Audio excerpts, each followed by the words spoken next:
joten täällä messuhallissa kannattaa suunnata askeleet just nyt tänne lavan eteen kuulemaan teidän puheenvuoron. Tässä käydään läpi mun mielestä todella hienoa teknologiaa, millä pystytään helpottamaan maanrakentamisen dokumentointia ja se, että sitä pystytään nimenomaan niin kuin tekemään tarkasti ja helposti ja kenen vaan toimesta.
Tosiaan se lähtökohta, niin kuin mainitsin meille, että vaikka se olosuhte on minkälainen vaan, ja sieltä tulee suoraan koulusta oleva kaveri, joka ei ole kartoittanut ikinä, voi lähteä kartoittamaan, ja silti se pystyy tuottamaan maanmittarin laatua, joka kuulostaa aika absurdilta, että voiko tämä pitää paikkansa, miten ne voi päästä vaikka semmoiseen 3 sentin mittaan. Mutta mitä tämä nykyteknologia mahdollistaa, katsotaan sitä.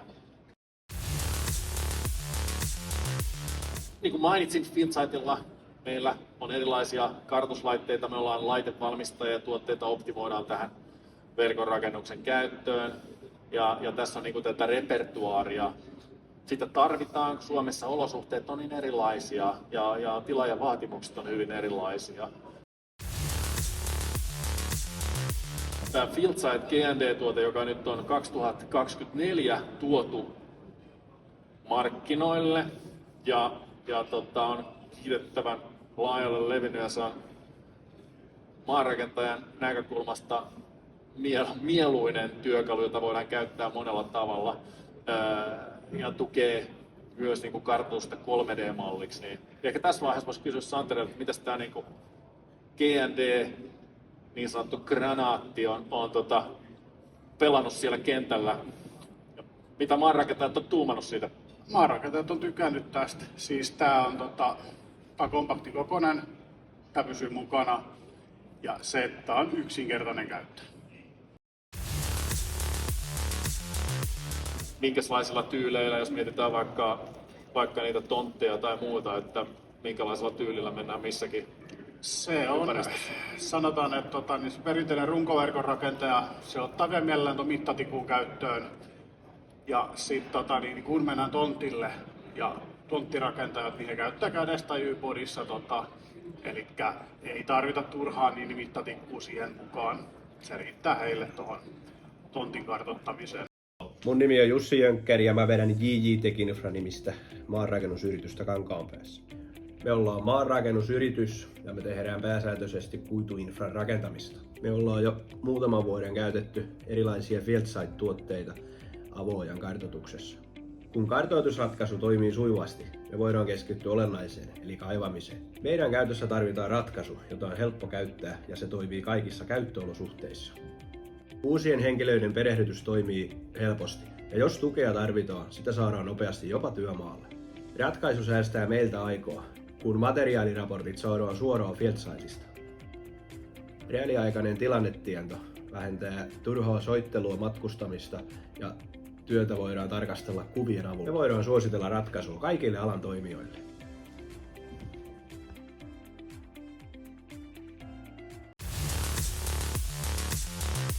Tänä vuonna tämä yksi uutuus on 3D-kartoitus. 3D-kartoista on tulossa, niin kuin, jos katsotaan maailmalla mitä siellä tapahtuu, niin kyllä tämmöinen, puhutaan fotogrammetrista, joka on siis nopeasti kuvien ottamista ja liimaamista yhteen, ja siitä tulee tämmöinen 3D-malli.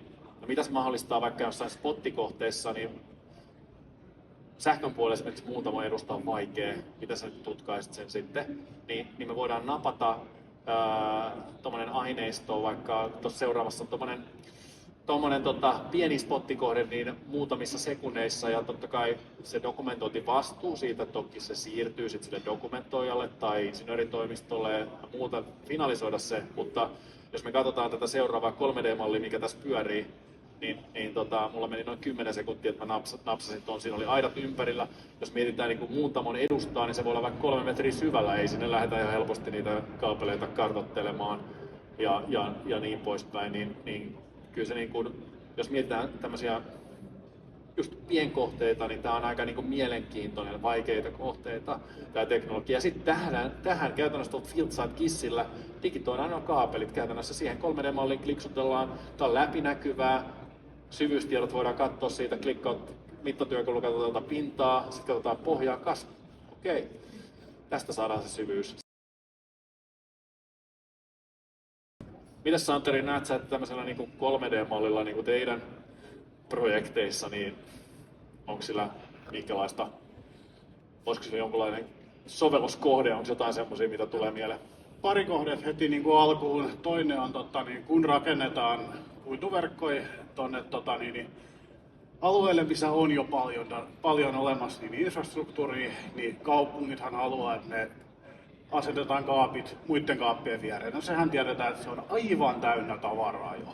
Niin se, että siinä kohtaa, kun me päästään siihen, niin joudutaan tekemään vajasyvyyksisiä asennuksia, niin me saataisiin tästä se todella helposti dokumentoituu se, että hei, me mennään noitten kaapeleiden tuolta puolelta, noitten päältä, noitten alta ja tästä omaan kaappiin, joka on näiden 5 muun kaapin vieressä. Just niin. Toinen on kaapelikaivot.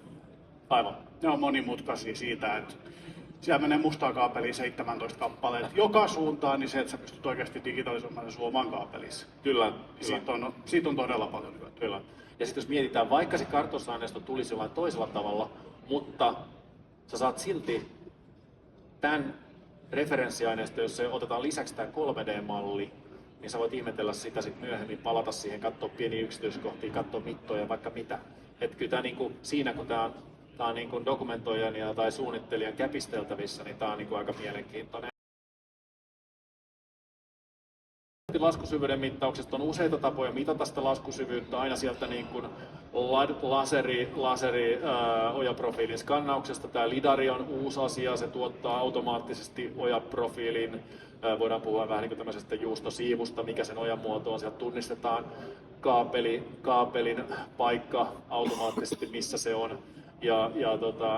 Se tarkoittaa sitä, että kun se skannataan se ojan maanrakentaja, ei sitä voi vääristellä sitä tietoa, se on siinä. Sitten jos täydetään kuvalla, niin sulla on tarkka laseriskannaus, kuva.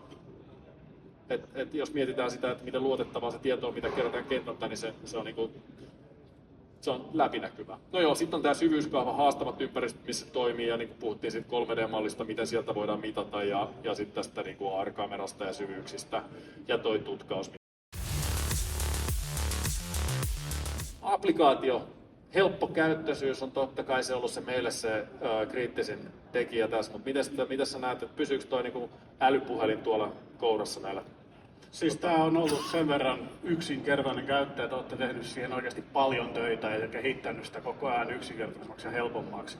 Niin ei tule edes jääräpäisimmän maanrakentajan kanssa ongelma tästä. Että kyllä se puhelin pysyy siellä kädessä ja sitä pystytään käyttämään.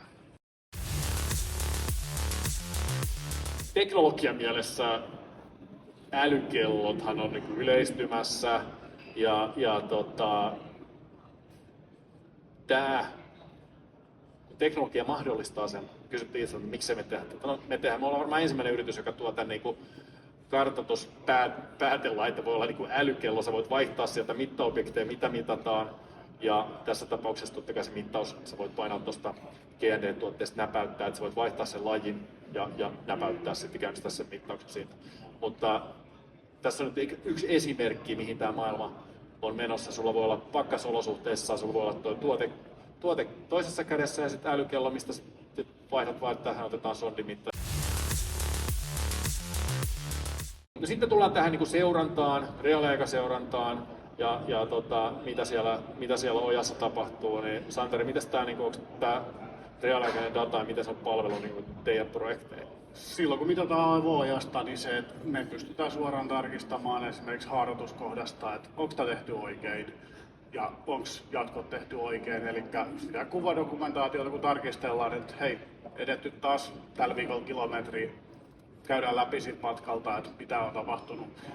Ja siinä kohtaa saadaan kiinni näitä virheitä, niin se helpottaa, koska silloin siitä ei tule systemaattista virhettä, kun se saadaan mahdollisimman aikaisin kiinni. Kyllä. Ja totta kai tämä FieldSight-ratkaisulla pyritään vielä siihen, että kun sä otat mitan sieltä ojasta, niin siinä tarkistetaan tiettyjä aspekteja. Tarkistetaan mittatarkkuus, tarkistetaan syvyys, onko se semmoisia, mitä voi viedä edes eteenpäin. Eli tavallaan jos virhe meinaa tapahtua, niin se jää heti kiinni siitä työmaalla. Eli maurakoitsijan pitää heti korjata asioita, jotta pystytään tuottamaan sitä tilaa ja mukaista laatua. No joo, materiaaleista sen verran, materiaalin läpinäkyvyydestä. Materiaaliraportti saadaan täältä suoraan, voidaan valita se aikaväli ja sitten ottaa ne rapsat tulos, voidaan laittaa laskun liitteeksi. Tämä asfalttialue, tämähän on ollut niin merkittävä. Jos mietitään kustannussäästöjä, siellä pyörii järjettömät rahat. Tuossa on 12 000 ja niin poispäin neliöitä. Tässä projektissa eri katuluokista voidaan digitaalisesti raportoida näitä asfalttialueita. Ja tämä on ollut niin kuin teillä kovasti käytössä, niin mitä siellä on kentällä sanottu? Tämä on siis sellainen aspekti, mistä voisi keskustella varmaan todella pitkään, jos haluaisi. Mutta siis asfalttineliöitä, varsinkin kun tehdään taajamarakentamista, niin se on ihan älytön määrä, kuinka paljon asfaltoidaan. Ja sen mittaaminen, niin kaikki, ketkä sitä on tehnyt, on juossut mittapyörän kanssa ja mitannut niitä asfalttipaikkoja aika monta ja kirjoittanut niitä ylös ja laskenut niitä Excelissä ja muualla. Se, että tästä pystytään suoraan paikantamaan asfalttia. Mennään nurkkaan, tossa ja tossa. Se laskee suoraan. Se oli se asfalttipaikka, mene seuraavaan. Kaikki on tallessa, mitään ei huku. Ja se pystytään tarkistamaan, koska asfalteissa on heittoja. Niin. Se mitä on laskutettu ja mitä siellä maastossa on, niin ei aina kohtaa. Usein kohtaa, mutta ei aina. Just näin. Ja jos mietitään niin liiketoimintahyötyjä tässä, tämä on ehkä sellainen merkittävin alue, jossa on tarvitaan niin läpinäkyvyyttä tähän. Ja niin kuin mä sanoin, tämä FieldSight-järjestelmä on subscription, niin miten se voi tuottaa? Se tuottaa varmaan ensimmäisessä projektissa itsensä takaisin, ja kun päästään mittaamaan näitä asfaltteja. Meillä on myös projektien valmistumisennusteita, jossa meillä on pitkiä projekteja, esimerkiksi datakeskusprojekteja, jossa on tarkka tavoite, milloin se pitää saada maaliin, tietty kaivunopeus, millä päästään siihen projektitavoitteeseen, mikä tuossa on. Et jos mietitään niin ulkopuolisen jälkikartoitusyrityksen tuottamaa laatua versus tämä FieldSight-laatu, niin mitä sä niin kuvaisit sitä? Se, mitä FieldSight on kokematon mittaaja, eli se maanrakentaja siellä tuottaa, ja se loppuaineisto versus sitten ostettu kartoitus niin kuin erillisenä palveluna, niin ei kauheat ero ole. Että ollaan niin kuin hyvin pienessä erossa, laadullisesti ollaan niin kuin samalla viivalla, varsinkin kun käytetään näitä teidän uusia työkaluja, just tätä automaattista virheen tunnistusta.